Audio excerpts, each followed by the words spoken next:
السلام علیکم ورحمۃ اللہ وبرکاتہ۔ وعلیکم السلام ورحمۃ اللہ وبرکاتہ۔ کیا حال ہے سب کا؟ الحمدللہ۔ نحمده ونصلی علی رسولہ الکریم، اما بعد فاعوذ باللہ من الشیطان الرجیم، بسم اللہ الرحمن الرحیم، رب اشرح لی صدری ویسر لی امری واحلل عقدۃ من لسانی یفقہوا قولی۔ فصل 24۔ معصیت کا مرتکب دعا سے محروم ہے۔ گناہ کرنے والا آن حضرت صلی اللہ علیہ وسلم اور فرشتوں کی دعا سے محروم ہو جاتا ہے۔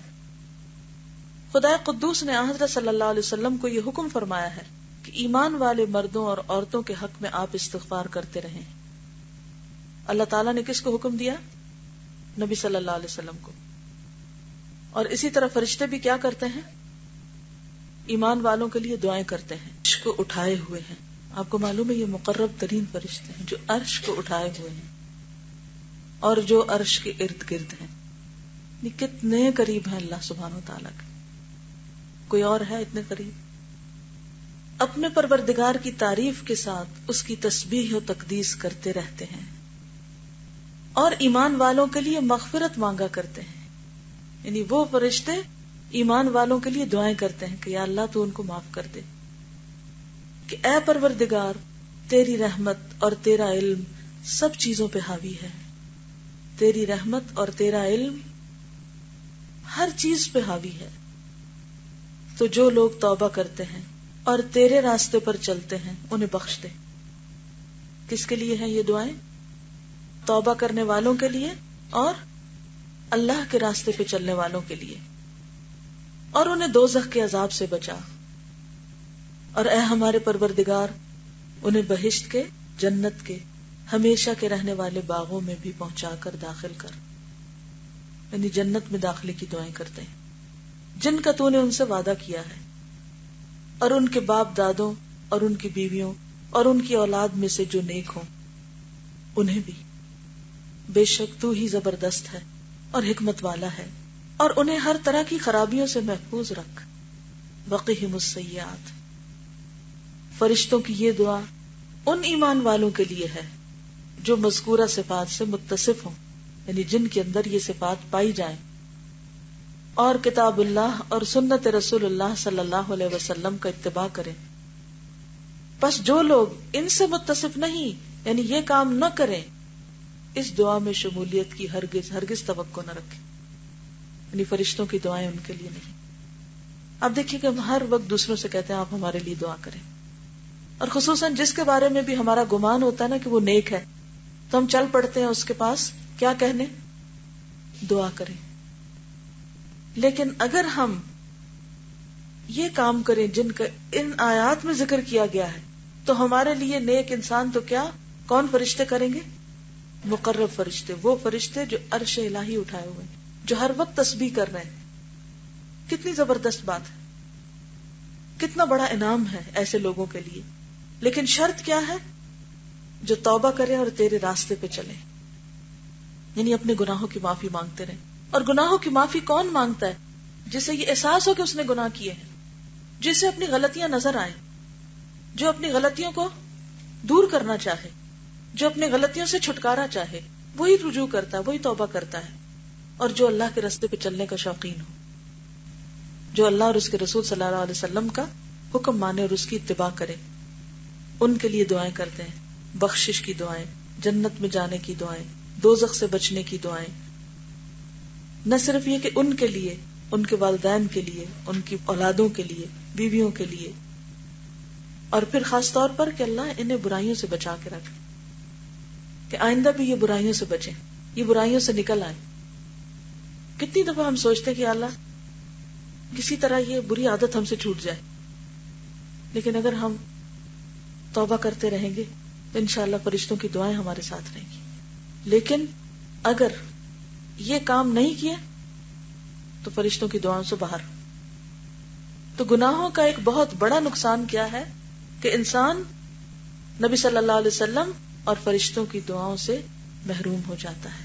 تو اللہ تعالی ہمیں اس سے محفوظ رکھے۔ جی بالکل۔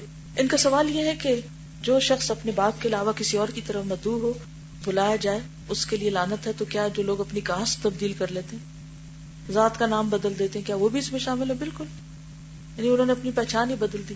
کاسٹ اسی سے آتی ہے نا کہ کس کی اولاد ہے. تو مثلا اگر کوئی کہتا ہے کہ وہ مغل ہے مثال کے طور پر، اور وہ مغل خاندان سے یا مغل نسل سے تعلق ہی نہیں رکھتا، وہ ہے کچھ اور، چونکہ یہ ایک اہم ذاتوں میں شمار ہوتی ہے ذات، تو وہ اپنے آپ کو کس سے منسوب کر رہا ہے؟ جھوٹے طور پر اپنے اوپر اس نے ایک اور چیز کا لبادہ اوڑھ لیا. یہ کہتے ہیں کہ ہم حضور صلی اللہ علیہ وسلم کے نام کے ساتھ آن کا لفظ کیوں استعمال کر رہے ہیں؟ عزت و تکریم کے لیے، جیسے آن جناب اردو میں یہ انداز ہے عزت کا. جی ان کا سوال یہ ہے کیا شوہر کا نام ساتھ رکھ سکتے ہیں؟ رکھ سکتے ہیں، لیکن یہ ہے کہ اس میں آپ دیکھیے کہ دو چیزیں. اس کا جواز کیا ہے شوہر کا نام رکھنے کا؟ جیسے قرآن پاک میں امرأت لوط، امرأت نوح، امرأت عمران، امرأت فرعون، ان کا ذکر ہے نا. تو یہ کس سے پکارے گئی ہیں؟ ساری شوہر کے. لیکن امرأت وائف آف، مسز کا لفظ پھر ساتھ لگانا ہوگا. دوسری طرف ہم دیکھتے ہیں کہ نبی صلی اللہ علیہ وسلم کے دور میں جو عام رواج تھا وہ کیا تھا؟ عورتیں ہوں یا مرد سب باپ کی طرف منسوب ہیں. عائشہ بنت ابی بکر الصدیق، عائشہ محمد نہیں تھا. اس کی ایک بڑی وجہ ہے، اس میں بڑی حکمت ہے. یعنی اگر کسی کا نام مسز فلاں ہے تو اٹس فائن، کوئی نہیں، وہ گناہ نہیں کر رہی. لیکن خدا نہ خواستہ شوہر کی ڈیتھ ہو جاتی یا پھر یہ کہ ڈیورس کسی کو ہو جاتی، تو پھر کیا ہوگا؟ اب وہ پھر نام چینج ہوگا. تو عورت کی بھی تو ایک آئیڈینٹی ہے نا. تو باپ کے ساتھ منسوب ہونا جو ہے یہ ایک زیادہ سیف اور بہتر طریقہ ہے، اور سنت سے یہی چیز ملتی ہے. لیکن اگر کوئی شوہر کے نام سے پکارا جا رہا ہے تو وہ کوئی جرم نہیں کر رہا. ان کا سوال ہے کہ کیا اگر کوئی شخص بریسز لگا کے دانتوں کی شیپ درست کرتا ہے، یہ بھی ٹھیک نہیں. کسی بھی اب نارملٹی کو نارمل چیز پر لانے کے لیے کوئی علاج کرانا جو ہے وہ اس میں شامل نہیں ہوتا. اس میں کیا ہے کہ ایک چیز اچھی بلی نارمل ہے، اس کو ایک خاص فیشن کے مطابق چھوٹا یا بڑا کرنا، یہ دانتوں کو گھسا کے چھوٹا کرنا یا ان کی شیپ بنانا. یعنی جیسے بعض لوگوں کے اگر یہاں سے تکون نہیں ہے تو اس کو گھسا کے یہاں سے کچلیوں کو تکون نکالنا یا اور اسی طرح کی شیپ بنانا، وہ درست نہیں ہے. جی ان کے کلچر میں ہے یہ. اور اب بھی آپ حج عمرے پہ جائیں تو بعض افریقن ٹرائبس کے لوگ جو ہیں ان کے چہروں کے اوپر آپ نے دیکھا ہوگا لائنز لگی ہوتی ہیں، کو پھول پتے بنے ہوتے ہیں. تو اس سے منع کیا گیا ہے.